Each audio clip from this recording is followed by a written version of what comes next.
I can't wait to be a proud papaya.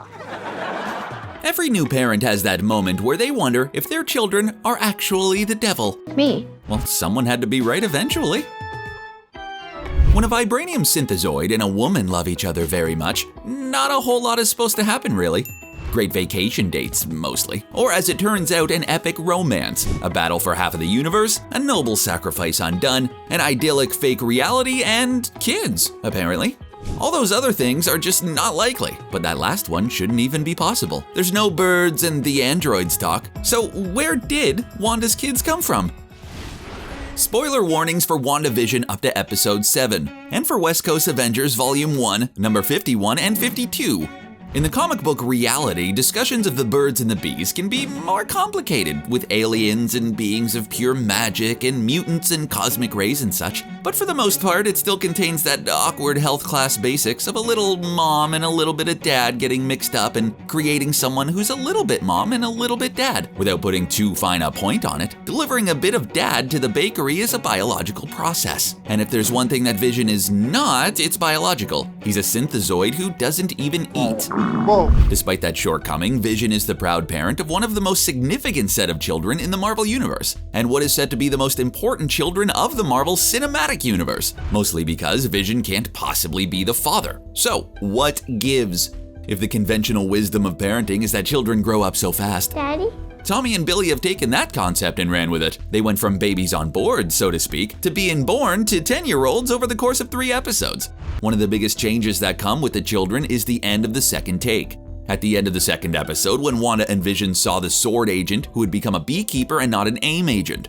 I never thought he might have been an AIM agent. What have you heard? Anyway, when she saw that totally not an AIM agent, or a beekeeper, she simply noped him out of existence. After a weird conversation with Herb and Agnes, Vision expressed doubts about Westview, only to have that scene jump cut back to Vision being on board. Since the kids have arrived, Wanda's ability to reset things have seemed to gone away, and her grip on both Vision and the fabric of her false reality have begun to slip. What makes Wanda's kids so unique, including just existing at all, is because they're a part of a being that assumes the role of Satan in the Marvel world, Dennis the Mailman.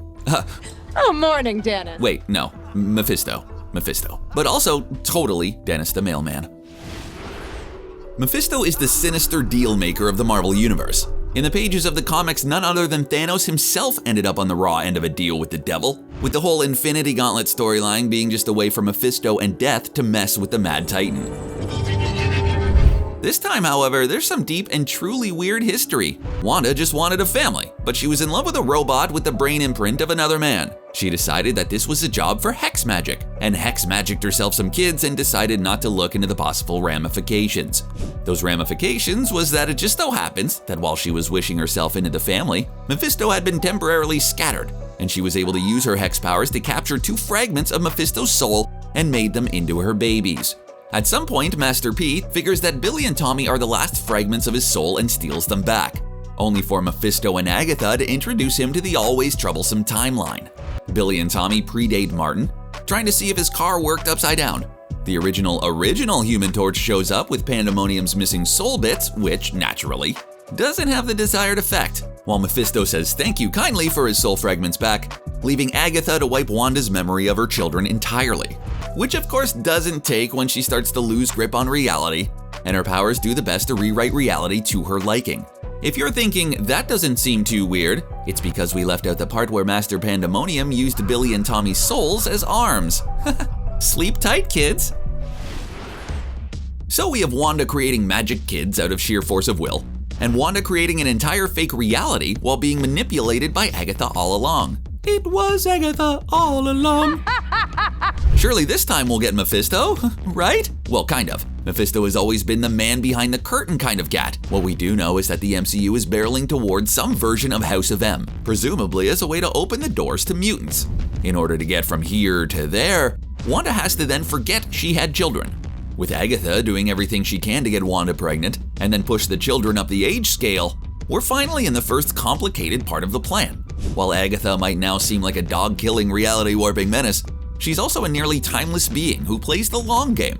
She needs Wanda to concentrate on her fake reality, so has jumped in to move the story forward whenever needed. Agatha and the town are for one thing: for the children. It could be that she's getting Wanda to use her powers to be siphoned off in the book, like the Druid Dome that hosted Samhain, or the Book of the Necromicon, and Agatha needs Wanda to crank up her Nexus being powers to access other realities, and needed Wanda to capture Mephisto's soul fragments and return them so that he wouldn't have a foothold on this world.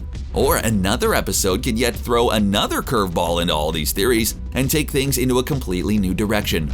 Most of these roads, however, still lead back to Dennis the Mailman. I mean Mephisto. Sorry about that.